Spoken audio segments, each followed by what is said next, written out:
Salut tout le monde, comme vous le savez sûrement, j'adore les animes. Ce qui est assez logique parce que j'adore les mangas. Durant cette saison de printemps, nous serons gâtés par plusieurs studios d'animation, ce qui est génial. Et pour ça, je vais vous faire quelques rappels.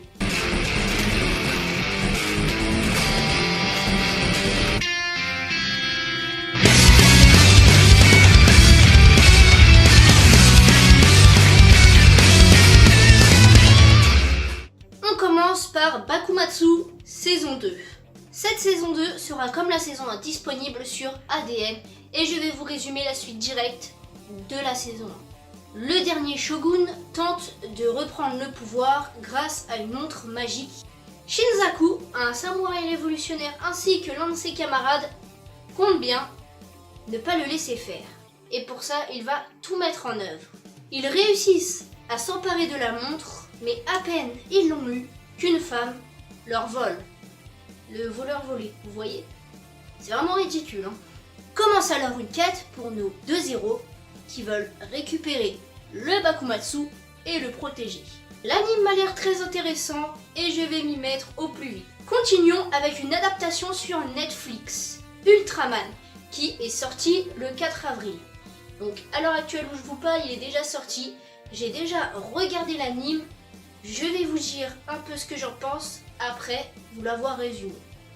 Avant de vous le résumer, je tenais à vous dire que cet anime est une adaptation d'un manga sorti dans les années 60.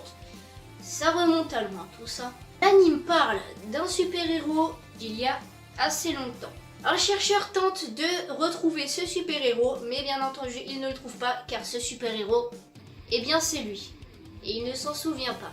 L'un de ses amis lui raconte alors que le super-héros c'est lui, et il comprend mieux pourquoi son fils a des pouvoirs assez spéciaux. Cet anime me fait vraiment penser à un Marvel. Je l'ai regardé et sérieusement je suis mitigée. L'histoire est plutôt bonne, mais je pense que les studios d'animation qui ont fait Ultraman sont les mêmes qui ont fait Ajin. Donc, comment vous dire que l'animation est un peu en 3D, elle ne me plaît pas trop. Enfin bon, à voir par la suite, c'est quand même sympa à regarder. La première saison est sur Netflix, comme je l'ai dit, il y a 13 épisodes.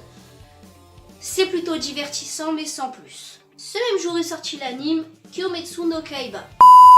Kimetsu no Aiba. Ouais, c'est ça. En manga, le titre est Les Rôdeurs de la Nuit. C'est bien plus simple à dire, je trouve. Malheureusement, c'est un manga assez peu connu, mais l'histoire est plutôt bonne et je vais vous la résumer maintenant. L'histoire se déroule au Japon. Un petit marchand de charbon sans histoire, nommé Taijiro, voit un jour sa vie basculer. Sinon, ce serait pas drôle. Durant une journée tragique où bien sûr il n'est pas dans son village, il revient et tout a été anéanti. Son village, sa famille, mais il ne reste que sa sœur. Cependant, celle-ci, au contact du monstre, s'est métamorphosée, elle aussi, en monstre. Pour renverser le processus, il part à la recherche du monstre. Il est aussi en quête de vérité. Pourquoi a-t-il massacré sa famille? Pourquoi a-t-il massacré son village? Eh bien, vous le saurez en regardant l'anime. Passons maintenant à Fruit Basket, un manga qui ne parle ni de fruits, ni de basket. Je ne comprends pas pourquoi ce nom.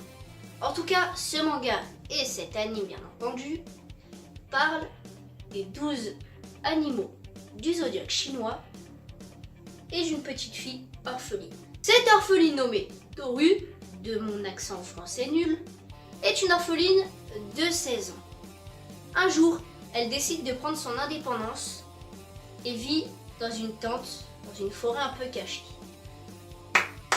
Bravo, alors là j'aurais pas trouvé mieux pour prendre mon indépendance. Ah vraiment là c'est chapeau. Malheureusement le terrain appartient à la famille Soma. Et l'un d'eux est nommé Yuki. Celui-ci est dans la même classe que Toru. Et commence alors une aventure assez bizarre. Cette famille a une particularité. Une énorme particularité.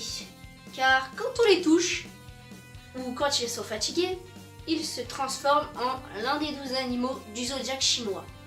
Et Toru est la première à découvrir ce secret. Cet animé normalement va sortir sur ADN en complet, J'ai pu regarder le premier épisode et je peux vous dire que c'est assez sympathique. C'est pas un bon gros shonen plein de bastons comme j'ai l'habitude de regarder, mais c'est plutôt marrant et sympathique à regarder.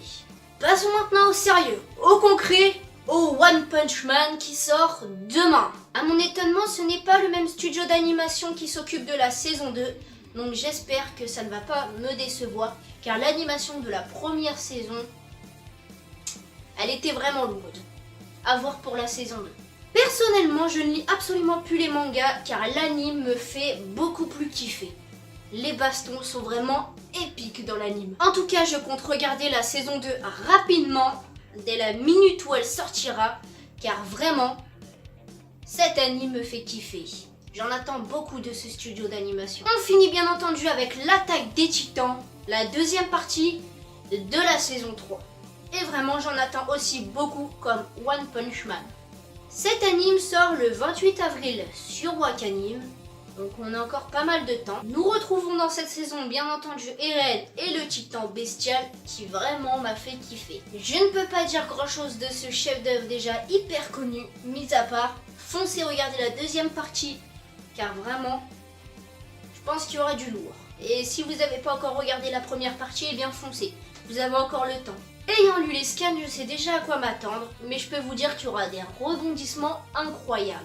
Pour ce printemps 2019, nous serons comblés avec des animes de folie qui sortent. Il y en a pour tous les goûts, et aussi des suites vraiment attendues comme One Punch Man et l'attaque des titans.